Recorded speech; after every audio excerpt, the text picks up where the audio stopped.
सुंदरवन के जंगल में कालू नाम का कौवा रहता था। उसकी पत्नी का नाम टुनटुनी और उसकी बेटी का नाम सोनी चिड़िया था।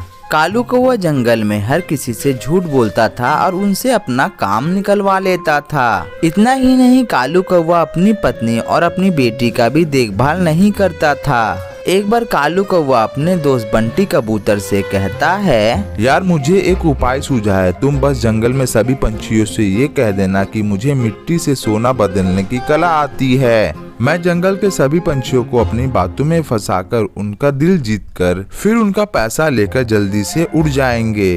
कालू भाई, तुम्हारा दिमाग नॉर्मल दिमाग नहीं है। तुम्हारे पास ऐसे आइडियाज कहाँ से आते हैं? जंगल के सारे पंछी तुमसे तो धोखा ही खाते रहते हैं। इतने में टुनटुनी चिड़िया वहाँ पर चली आती है और अपने पति से कहती है, तुम्हें शर्म नहीं आती है? तुम अपनी पत्नी और बच्चे की देखभाल नहीं करते हो और जंगल के सारे पंछी को धोखा देने की सोच रहे हो। आजकल धोखा देने वाला ही महान पक्षी कहलाता है।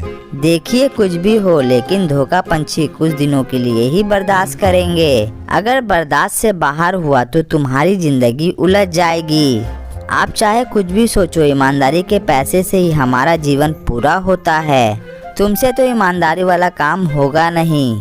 अब मुझे ही डोसा बिक्री करके अपनी बेटी को पालना होगा। हाँ, जाओ बनाओ डोसा। मैं भी हर दिन आकर तुम्हारे दुकान से डोसा खाऊंगा। अब यहाँ से जाओ। फिर बेचारी टुनटुनी चिड़िया उदास होकर वहाँ से चली जाती है। अगले दिन वो खुद एक डोसा बनाने का काम शुरू करती है। डोसा ले लो, डोसा स्वादिष्ट और गर्मा गर्म डोसा ले लो, चटपटा मसालेदार डोसा ले लो। टुनटुनी चिड़िया की आवाज सुनकर उसकी सहेली टूनी चिड़िया वहाँ पर आती है। टुनटुनी, मुझे एक डोसा देना। तेरे डोसे तो बहुत ज्यादा स्वादिष्ट लग रहे हैं। उसके डोसे स्वादिष्ट होने के कारण जंगल के सारे पंछी अब उसके दुकान पर डोसे खाने के लिए आने लगे। थोड़े ही दिनों में टुनटुनी चिड़िया के डोसे का काम पूरे जंगल में मशहूर हो जाता है। कालू कौवा को जब ये बात पता चलती है तो सोनी चिड़िया से वो पैसे लेने के लिए वहाँ पर चला जाता है। अरे टुनटुनी, मुझे कुछ पैसे दे दे, मुझे कुछ पैसों की जरूरत है। ये मेरी मेहनत की कमाई है, मैं तुम्हें कोई पैसे वैसे नहीं दे रही हूँ। मुझे मेरी बेटे की स्कूल की फीस जमा करनी है और घर का खर्चा भी है। अब चुपचाप तुम यहाँ से चले जाओ। कालू कौवा गुस्से में वहाँ से चला जाता है और अपने दोस्त बंटी कबूतर से कहता है, अरे बंटी, तू जा टुनटुनी चिड़िया से कोई बहाने से पैसे लेकर आ। तुम मुझसे झूठ बोल देना कि कुछ बुरे पंछियों ने मुझ पर हमला कर दिया है और मेरे इलाज के लिए कुछ पैसों की जरूरत है। जब टुनटुनी कुछ पैसे दे दे तो फौरन वहाँ से लेकर उड़ जाना। बंटी कबूतर कालू कौवा के कहने पर टुनटुनी चिड़िया के पास चला जाता है। अरे टुनटुनी भाभी, कालू भैया पर हमला हो गया है। उनके इलाज के लिए पैसों की बहुत ज्यादा जरूरत है। आप मुझे जल्दी से कुछ पैसे दे दो और थोड़ी देर बाद हॉस्पिटल आ जाना। ये आप क्या बोल रहे हो भैया? कालू जी पर हमला हो गया है, ये कैसे हो गया? ये लो कुछ पैसे, मैं अभी आती हूँ। उसके बाद बंटी कबूतर कालू कौवा के पास आ जाता है और उसे सारे पैसे दे देता है। फिर दोनों पंछी मिलकर शराब पीने लगते हैं।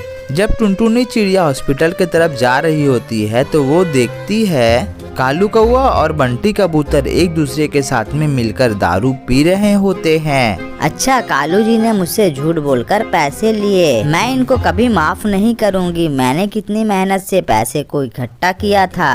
अगले दिन कालू कौवा नदी पर पानी पीने के लिए जाता है। वहाँ पर एक बदमाश चील आ जाता है और कालू कौवा पे सच में हमला कर देता है। जब बंटी को ये बात पता चलती है तो वो टुनटुनी चिड़िया के पास पहुँच जाता है।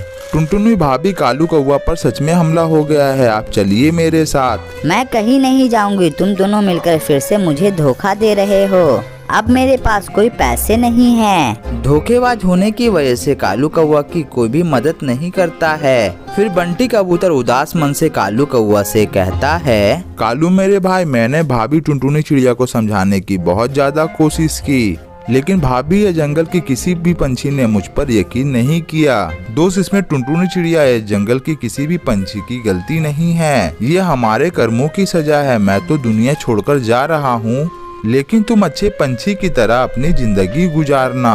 इतना कहकर कालू कौवा दुनिया छोड़कर चला जाता है। फिर जब टुनटुनी चिड़िया और बाकी पंछियों को ये बात पता चलती है तो बहुत देर हो चुकी थी। इसीलिए दोस्तों हमें हमेशा सच बोलना चाहिए। किसी को धोखा देकर कभी भी कुछ हासिल नहीं होता है।